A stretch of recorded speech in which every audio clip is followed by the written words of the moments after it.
নমস্কার প্রিয় দর্শক, আমি সবুজ। আজকেও চলে এসেছি আপনাদের জন্য নতুন একটা এপিসোড নিয়ে। আশা করছি আপনারা সবাই ভালো আছেন। আপনারা রিসেন্টলি আমার চ্যানেলে যে সমস্ত ভিডিওগুলো দেওয়া হচ্ছে সেখানে অনেক ফিডব্যাক দিচ্ছেন, সেটা সত্যি আমার কাছে খুব ভালো লাগছে। কখনো সেটা ভালো বা মন্দ দুটো নিয়েই তো চলতে হবে আমাকে। সেটা সত্যি আমার ভালো লাগছে। সেটা যারা যারা একটু নেগেটিভ টাইপের কমেন্ট করছেন সেটাও আমি পড়ছি।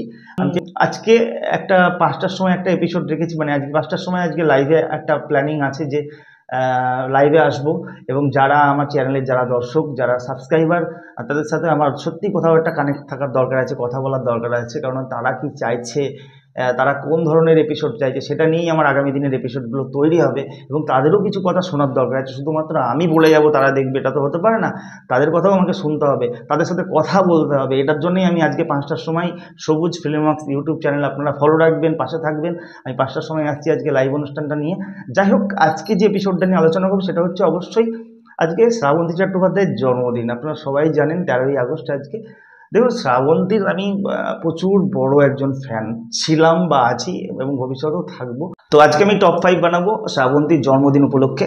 আমি 5টা সিনেমা নাম করব, 5টা সিনেমা নিয়ে কথা বলবো।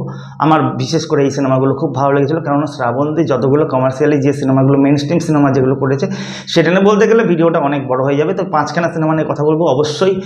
আমি 5 নম্বরে রাখবো, দুর্গাপুজোর সময় রিলিজ করেছিল 2014-15 নাগাদ।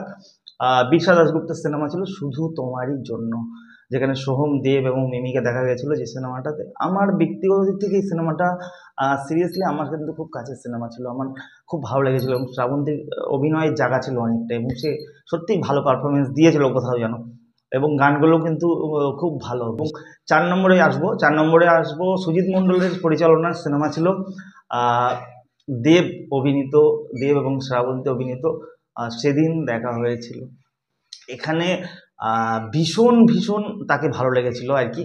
এবং তার অনেকটা এই সিনেমাটাতে কিন্তু তার চরিত্রটা কিন্তু দারুণ ছিল তাও শ্রাবন্তীর হিরোইন হিসেবে। দেখুন, আমাদের এখানে বাংলা ফিল্ম ইন্ডাস্ট্রিতে হিরোকেন্দ্রিক সিনেমাটা বেশি হয়, সেখানে নায়িকাকে খুব বেশি গুরুত্ব দেওয়া হয় না আর কি। সেখান থেকে এই সেদিন দেখা হয়েছিল সিনেমাটাতে কিন্তু শ্রাবন্তীর চরিত্রটা কিন্তু অনেকটাই গুরুত্বপূর্ণ আমার মনে হয়েছে কোথাও, এবং তাকে কিন্তু স্ক্রিনে খুব সুন্দর লাগছে। এবং দেব এবং শ্রাবন্তী জুটি হিসেবে এই সিনেমাটা সুপার ডুপার হিট হয়েছিল। এবং সেই সিনেমাটা আমি সেই সময় এই সিনেমাটা আমি হলে গিয়ে দেখেছিলাম সিনেমাটা। এবং মন হারিয়ে বেঘরে ওই যে গানটা আর কি, মোহিত চৌহানের, জিৎ গাঙ্গুলির সুরে, সেখানে এসে ওই যে দেব মানে প্লেন থেকে নামছে আর কি, হেলিকপ্টার থেকে আর কি, এবং সেখানে শ্রাবন্তী দৌড়াচ্ছে। উফ, কি ক্রাউড, কি হাততালি, কি মানে ভীষণ মানে এক্সাইটেড হয়ে গেছিলাম আর কি। সেই সিনেমাটা প্রচণ্ড ভালো লাগার ব্যাপার রয়েছে। সেদিন দেখা হয়েছিল অবশ্যই। আমি এটার টপ 5-এ না রেখে কোথাও যেন অন্যায় করা হবে, কেননা এটা ভীষণ ভীষণ গুরুত্বপূর্ণ একটা সিনেমা শ্রাবন্তীর কেরিয়ারে আমার মনে হয় কোথাও। এবার আমি আসবো 3 নম্বরে। দেখুন, 3 নম্বরে ও কামব্যাক করেছিল একটা সিনেমা, যে সিনেমাটা এসকে মুভিজের তখন আর কি, সেই সময় এসকে মুভিজের অন্য নাম ছিল যে প্রতীক প্রোডাকশানস নাম ছিল, এবং সেখান থেকে এসকে মুভিজ এই যে নামটা মানে এস্টাবলিশ হওয়া আর কি। এবং হিমাংশু ধানুকা এবং মানে হচ্ছে অশোক ধানুকা, এনারা একটা সিনেমা করেছিলেন হিরণ এবং শ্রাবন্তীকে কাস্ট করে আর কি। সিনেমাটার নাম ছিল ভালোবাসা ভালোবাসা, বোম্বাডিল্লুর রিমেক ছিল অবশ্যই। এবং সেই সিনেমাটা কিন্তু ভীষণ ভীষণ সাকসেসফুল হয়েছিল। এবং সেই সময় আমার এখনও মনে আছে, মানে ভীষণ বড় বড় হোর্ডিং শহরে, মানে বলুন যেখানে যেখানে বলুন, বিশাল বড় বড় হোর্ডিং পড়েছিল। আমি জানি না এই সিনেমাটা নিয়ে খুব বেশি কেন মানে যারা কন্টেন্ট ক্রিয়েটার রয়েছে তারা খুব বেশি কথা বলে না, কিন্তু আমার মনে হয় কোথাও 2008 সালে যতগুলো কমার্শিয়াল হিট সিনেমা রয়েছে, বিশেষ করে আমার মনে হয় ভালোবাসা ভালোবাসা কিন্তু রেকর্ড সেল করেছিল সেই সময় দাঁড়িয়ে। দুর্গাপুজো এবং ঈদ সেই সময় রিলিজ করেছিল অক্টোবরে সিনেমাটা, এবং সেই সময় হলে গিয়ে দেখেছিলাম আমরা রানাঘাট টকিজে। এখনও মনে আছে যে সেই সময় টিকিটের দাম ছিল 20 টাকা, কিন্তু এই সিনেমাটা যখন রিলিজ দেয় সেই সিনেমাটার টিকিট প্রাইস কিন্তু বেড়ে গেছিলো সিনেমাটাতে।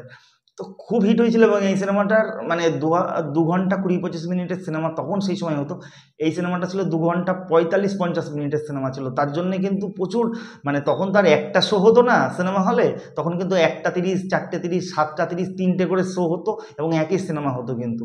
এবং সেটা ফার্স্ট শো এত বড় হয়ে গেছে যে সেকেন্ড শো যারা পাবলিক তারা কিন্তু বিরক্ত হয়ে যাচ্ছিলো যে কখন সিনেমা শেষ হবে, কখন আমরা হলে গিয়ে ঢুকবো। এবং সেই সঙ্গে এই জুটি, বিশেষ করে হিরণ এবং শ্রাবন্তী নতুন জুটি হিসেবে কিন্তু দারুণ পাবলিকের মন জয় করেছিল, কিন্তু খুব হিট হয়েছিল এবং এসপি ভেঙ্কটেশের সুরে দারুণ দারুণ সব গান ছিল।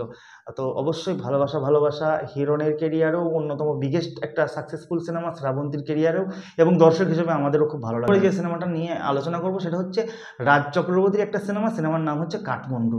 আপনারা নিশ্চয়ই দেখেছেন সিনেমাটা। শুধু তোমারই জন্য এবং কাঠমান্ডু একই বছরে সমসাময়িক, মনে হয় একই দিনে সম্ভবত রিলিজ করেছে, আমার খুব একটা বেশি মনে নেই এটা নিয়ে। কাঠমান্ডু, এবং এই সিনেমাটাতে রুদ্রনীল ঘোষ, সোহম চক্রবর্তী, মিমি এবং শ্রাবন্তীকে আমরা একসাথে অভিনয় করতে দেখি কাঠমান্ডুতে।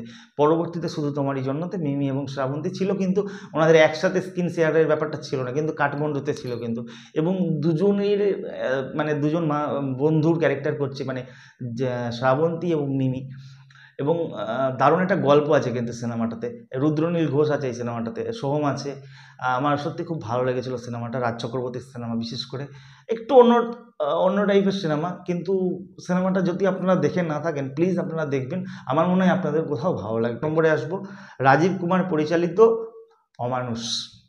দেখুন, অমানুষ এবং ওয়ান্টেড, আমি ওয়ান্টেডটা রাখলাম না, আপনারা বলবেন অনেক সিনেমা জিতের সাথে, কিন্তু সে সাকসেসফুল সিনেমা করেছে, হিট দিয়েছে, কিন্তু আমার কোথাও মনে হলো যে অমানুষটা রাখার দরকার আছে। কারণ অমানুষের রাজীব কুমার পরিচালিত শ্রাবন্তী এবং সোহমের যা পারফরমেন্স রয়েছে এই সিনেমাটাতে, কমার্শিয়ালি এরকম সিনেমা কিন্তু আমাদের ইন্ডাস্ট্রিতে খুব কম হয়েছে কিন্তু, এবং মানে কি বলবো, হিউজ সাকসেসফুল একটা সিনেমা, হিউজ হিট একটা সিনেমা। কেননা মনটা করে উড়ু উড়ু, জিৎ গাঙ্গুলির গান, সেই সঙ্গে মানে ওরকম একটা, মানে সোহমের ওরকম একটা ক্যারেক্টার, মানে নেগেটিভও না পজিটিভও না, ওটা সাইকো টাইপের একটা ক্যারেক্টার, সেটা সত্যি একটু কোথাও নাড়া দেয়। কারণ আমি এই সোহমের এই ক্যারেক্টারটা আমার কোথাও খুব ভালো লাগার একটা ব্যাপার রয়েছে। তো অবশ্যই টপ 5-এর 1 নম্বর সিনেমা আমার কাছে অমানুষ।